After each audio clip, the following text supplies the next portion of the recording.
میں نے ایک جگہ پہ یہ بات بیان کی، وہیں پر مجھے چٹ آ گئی، کہنے لگے جی انج دیاں گلاں نہ کریا کرو جن کے کرتے کی وجہ سے کرتا سامنے رکھ کر سلطان محمود غزنوی نے فتوحات حاصل کی۔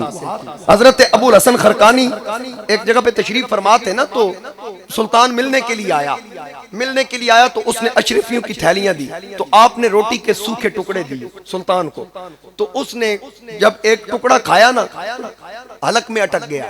آپ نے پوچھا کیا ہوا؟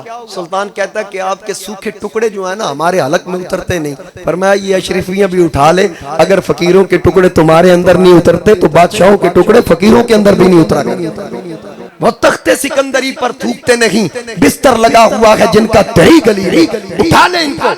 آپ نے اپنا کرتا اتار کے دیا، پھر وقت گزرا، سومنات کی فتح ہوئی۔ اس فتح کے بعد ابو الحسن خرقانی نے پوچھا سلطان میرے کرتے کے بدلے میں تو نے اللہ سے کیا مانگا تھا؟ کہا میں نے سومنات کی فتح مانگی تھی۔ مسکرا کے کہا ایڈا قیمتی جبہ تے ایڈی نکی جی گل منگیا۔ سلطان نے کہا کیا مطلب؟ فرمایا اگر میرے کرتے کے بدلے تو پوری دنیا پر اللہ کی بارگاہ میں کہتا کہ میں اسلام کا پرچم لہرانا چاہتا ہوں، اللہ میرے کرتے کی برکت سے پوری دنیا میں اسلام کا پرچم لہروا۔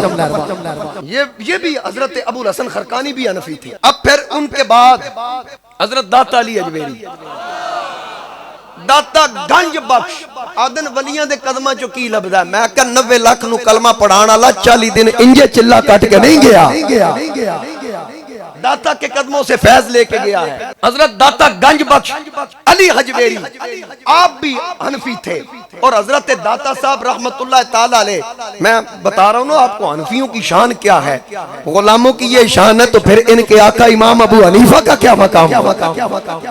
حضرت داتا صاحب نے مسجد بنائی لاہور میں، اختلاف ہو گیا، مولویوں نے شور ڈال دیا اس کی قبلہ سمت درست نہیں ہے۔ داتا صاحب کو پتہ چلا، آپ نے فرمایا ان کو بلاؤ میرے ساتھ بات کریں، جیسے صحیح جو کتب ہے وہ مجھے بتائیں، نشاندہی کریں، میں اس طرف کر لوں گا۔ علماء کو بلا لیا، مغرب کی نماز پہ سب کو بلا لیا، سب سے کہا بھائی تم کہتے ہو کہ قبلہ سمت اس کی درست نہیں، ایسا کرو یہاں کھڑے ہو کر مجھے بتاؤ کیسے درست نہیں۔ انہوں نے کہا جی ایسے یوں، یہ دیکھیں نا جی سورج اس طرف غروب ہوتا ہے۔ فرمایا نہیں ان اب گلنا جنا پاؤ، مینوں تے کھلو کے کعبہ وکھاؤ، یا وکھا دیو تے یا ویکھ لو۔ انہاں کہ تسی دسو، فرمایا او ویکھو، جدوں سامنے ویکھیا سارے پردے اٹھ کے لاہور نہیں سی پھر۔ میں نے ایک جگہ پہ یہ بات بیان کی، وہیں پر مجھے چٹ آ گئی، کہنے لگے جی انج دیاں گلاں نہ کریا کرو۔ میں کہا کہیں دیاں کریا کرو؟ آدھے جی دلیل تو ہے نہیں اس کی، یہ کیسے ہو سکتا ہے کہ بیت اللہ لاہور میں آ جائے؟ میں کہا قرآن پڑھی؟ آکے جی پڑھے ہے، کنہ پڑھے؟ آکے سارا پڑھے ہے۔ میں کہا سورہ نمل اچ پڑھے ہے، یاسب بن برخیہ تخت چک کے لے آیا ہے؟ آکے جی جی وہ تو ہے۔ میں نے کہا وہ آصف بن برخیہ سلیمان کے کلمے پڑھنے والا تھا، زبور کی تلاوت کرنے والا تھا۔ اگر سلیمان کا نوکر کلمے سلیمان کے پڑھے، تلاوت زبور کی کرے، وہ ایک پل میں وہاں سے تخت اٹھا کر 2 مہینے کی مسافت طے کروا سکتا ہے۔ جس علی حجویری کی بات میں کر رہا ہوں اس نے کلمہ محمد کا پڑھا تھا، تلاوت اللہ کے قرآن کی تھی۔ تو پھر اس داتا علی حجویری کا کیا مطلب؟